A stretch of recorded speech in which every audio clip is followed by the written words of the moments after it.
Good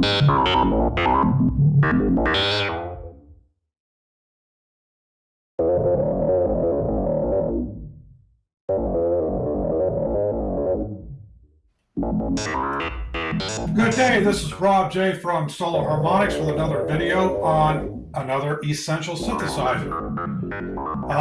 This synthesizer that we're going to discuss in this video was actually manufactured by Moog Music back in about 1980 or 81, and around that time period. It was manufactured for Radio Shack for sale to the general public, and that synthesizer was none other than the Surrealistic MG-1. Realistic was the primary brand for Radio Shack all throughout the 80s and into the 90s, and then a lot of the music instruments went to Concert Mate after that. I actually used to own a Concert Mate 990 keyboard that I had before I purchased my Casio CTX 3000. Now this particular synthesizer here was based on the Moog Rogue synthesizer that was manufactured by Moog Music. And this instrument was very useful, very versatile, but very basic. It had two oscillators, a filter bank, a contour filter bank, a mixer, modulation effect, portamento and glide effect, and several other effects, detuning and what have you. So this synthesizer was available to the general public at what they considered a low cost of $400 to $500 back then. That's quite a bit of money. I never had one. I actually seen one of these instruments in a Radio Shack at one time. And back then I was only about 11 or 12 years old, so I really wasn't, into electronic music back then. I was into Star Wars toys and Star Trek and all that kind of stuff, and space shows, Battlestar Galactica. But that's, how do you think they got all those sound effects? Using one of these instruments right here. And what you heard at the beginning was a piece titled Droid Talk, which was made from a patch utilizing the MG-1. And it's basically just like a random sample and hold type of sound, and that's how you get that effect. So we're going to play about 4 different patches and demonstrate what they sound like. This software version of the MG-1 comes with about 150 patches. So let's start by playing the first patch, which is titled Detune Sweep. And here we go.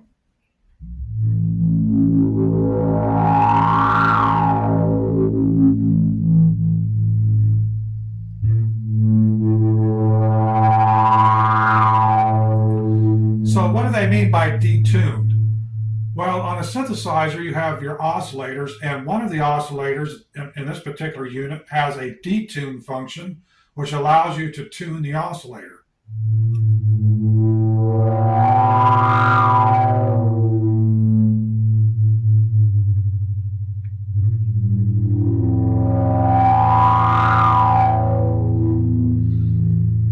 And it gives you that, in that particular tone there, it gives you like a cat meowing effect. It's a lot of fun.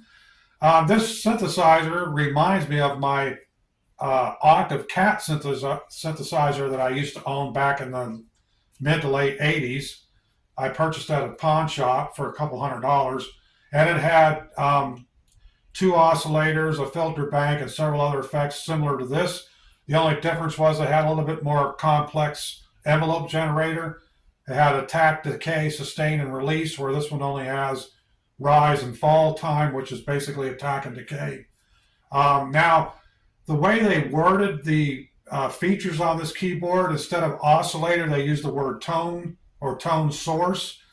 They use modulation, they use contour, filter, mixer.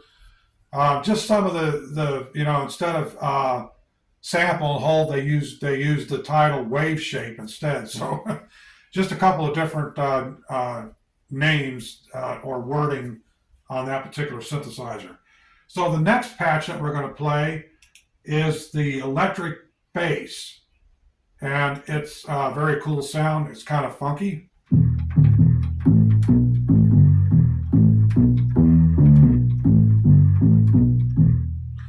Gives you kind of like a little funky bass. The next patch that we're going to play is called a powerful fifth.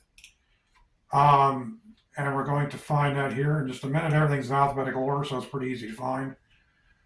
Powerful fifth. What is a fifth? A fifth is basically a stacked tone effect that has multiple layers of sound. You know, I guess fifth, maybe up to 5. But anyway, it sounds something like this.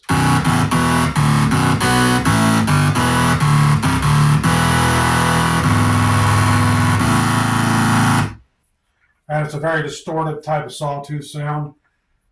This synthesizer, at least the software version, obviously the original version didn't have any memory functionality. This synthesizer came out at a time when memory was only available at a very limited capability on more sophisticated instruments like the OBX synthesizer, for example. But this software synthesizer allows you to tweak and change the parameters of the tone and store that patch under the same name or a different name. And I'm not quite sure how many patches you can store, but it's a really neat function. The next and final patch that we're going to play is titled Violin. It's a basic violin sound. But it reminds me of an instrument called the theremin. And the theremin was an instrument that actually was made by Moog Music that consisted of an oscillator in a box with 2 antennae. One came out horizontally and the other one came out vertically on one side or the other. And you manipulated the sound utilizing your hands on a magnetic field. And the theremin was used in several hit songs. The Beach Boys used it. Also, it was featured in the original Star Trek theme from the original series. And it sounds a little like this. It gives you kind of a creepy, haunting effect.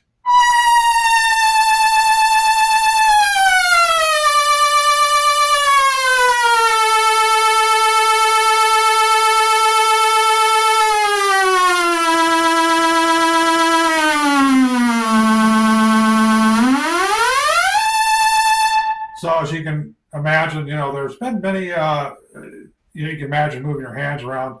And what he did was one hand controlled the modulation and the amplitude, and the other hand controlled the pitch. And there were many virtuosos of the theremin. One of them was Claire Rockmore. She was a musician back in the 1930s that recorded some albums using the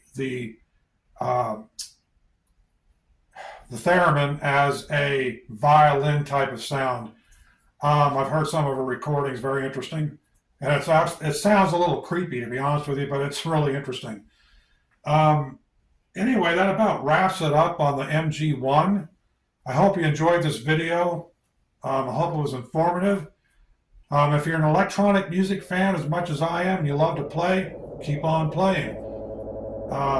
This is my favorite hobby, and stay tuned for more work in the near future. As usual, all I need is just a little time. This is Rob K from Solo Harmonics.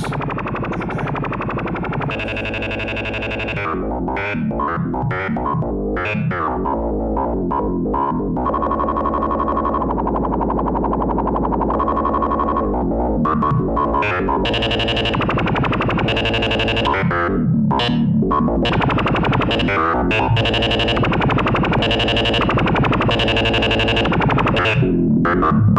day.